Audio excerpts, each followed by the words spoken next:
menikah itu cenderung bisa merasakan kenikmatan. Seseorang yang telah melaksanakan akad nikah, dia akan merasakan nikmat yang tidak bisa dirasakan orang-orang yang belum menikah. Menikahi istri 1, 2, 3, 4 tidak dilarang.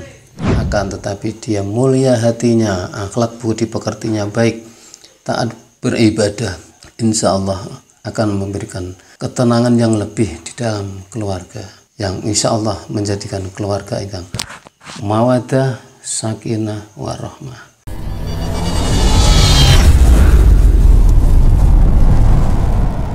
Assalamualaikum warahmatullahi wabarakatuh.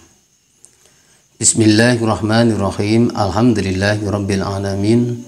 Wassalatu wassalamu ala asrafil anbiya'i wal mursalin sayyidina wa maulana Muhammadin wa ala alihi wa ashabihi wa alaina ajmain. Rabbi shrah li sadri wa yassir li amri wa hlul 'uqdatam min lisani yafqahu qawli. Amin. Amma ba'd.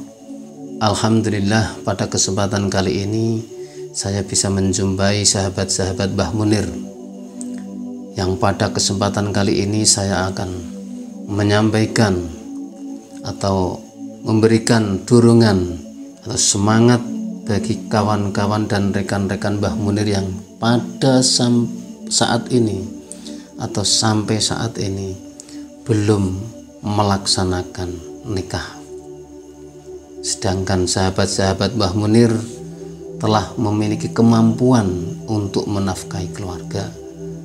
Maka dari itu saya akan memberikan dorongan atau support kepada sahabat-sahabat Mbah Munir yang kebetulan pada saat ini belum melaksanakan nikah. Adapun kriteria mencari istri telah saya sampaikan di episode yang kemarin atau yang lalu. Mudah-mudahan kriteria-kriteria calon istri yang saya sampaikan pada episode yang lalu bisa menjadikan rujukan buat teman-teman Mbah Munir yang pada saat ini belum mendapatkan jodoh. Itulah kurang lebihnya kriteria jodoh atau calon istri yang ideal. Kata nikah dalam agama Islam sudah tidak menjadi kata yang asing, karena menikah adalah suatu bagian dari ibadah buat umat muslim. Menikah adalah mengikuti dawuh dan ajaran Rasulullah Shallallahu Alaihi Wasallam. Kata nikah, sebagian ulama memberikan penjelasan atau rincian. Nikah ditulis dengan 3 huruf, yaitu nun, kaf, dan kha. Nun memiliki kata nikmat. Menikah itu cenderung bisa merasakan kenikmatan. Seseorang yang telah melaksanakan akad nikah, dia akan merasakan nikmat yang tidak bisa dirasakan orang-orang yang belum menikah. Yang kedua, huruf kaf memiliki arti kata karomah atau kemuliaan. Seseorang yang telah melaksanakan akad nikah memiliki kemuliaan yang mana semua orang memberikan doa, ucapan selamat untuk kebaikan di dalam kelangsungan hidup berumah tangga. Setelah melaksanakan akad nikah, dilihat dari tempat duduknya, dia berada di singgasana bagaikan raja dan permaisuri. Derajatnya naik,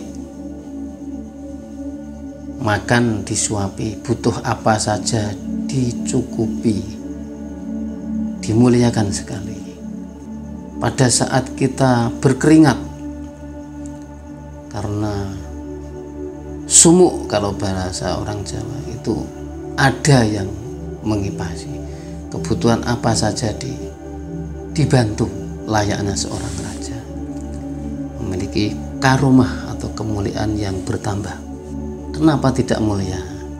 Duduknya di singgasana, ada pendamping yang kita cintai, segala kebutuhan yang kita butuhkan disiapkan, dilayani oleh orang-orang sekitar kita, saudara-saudara kita. Maka dari itu bisa dikatakan kemuliaan itu sangat berasa bagi teman-teman atau kita yang melaksanakan nikah. Adapun yang ketiga, kha memiliki arti kata hikmah. Saudara-saudaraku, seseorang apabila telah melaksanakan akad nikah memiliki beberapa hikmah yang didapat. Di antaranya yaitu satu, jiwa kita menjadi lebih tenang. Jiwa kita menjadi lebih tenang karena ada pendamping hidup. Hati kita bisa lebih tentram karena ada penglipur. Di saat kita mengalami susah, ada yang memberikan semangat, ada yang memberikan hiburan, yaitu istri kita, memberikan semangat, memberikan dorongan kekuatan, yang mana dorongan itu bisa menambah kekuatan kita di dalam menghadapi problema kehidupan. Yang ketiga, kita bisa mendapatkan hikmah bertambahnya saudara dan kerabat kita lebih banyak dari pihak istri ataupun dari pihak suami. Kita lebih banyak saudara karena pertemuan dua keluarga. Adapun yang keempat, kita mendapatkan hikmah dari beberapa amalan kita, beberapa aktivitas kita. Pada saat kita bekerja keras, membanting tulang untuk kebutuhan keluarga, itu dinilai ibadah, dicatat sebagai ibadah, berjuang di jalan Tuhan, berjuang fisabilillah, karena kita mencari rezeki dengan halal, meskipun dengan peras keringat banting tulang untuk menghidupi keluarga, untuk mencukupi kebutuhan keluarga, itu ditulis bagikan orang-orang yang jihad fisabilillah. Maka dari itu bersemangatlah atau niatkanlah nikah untuk ibadah. Bekerja saja ditulis ibadah, bagikan jihad fisabilillah, apalagi kita di saat sembahyang, sholat 5 waktu, mendidik anak-anak kita, mendidik istri kita, itu adalah lahan atau ladang pahala buat kita. Dengan demikian, semua yang kita laksanakan di dalam rumah tangga setelah menikah itu dinilai ibadah, kecuali amalan-amalan yang menyimpang atau tidak diridhoi oleh Allah sudah lain lagi. Akan tetapi di saat kita bekerja dengan pekerjaan yang baik, yang halal, itu ibadah. Mendidik anak ibadah, memberi nafkah keluarga ibadah. Apalagi kita di saat sholat, zakat, puasa, dan haji, itu nilai ibadahnya lebih tinggi daripada orang-orang yang tidak menikah.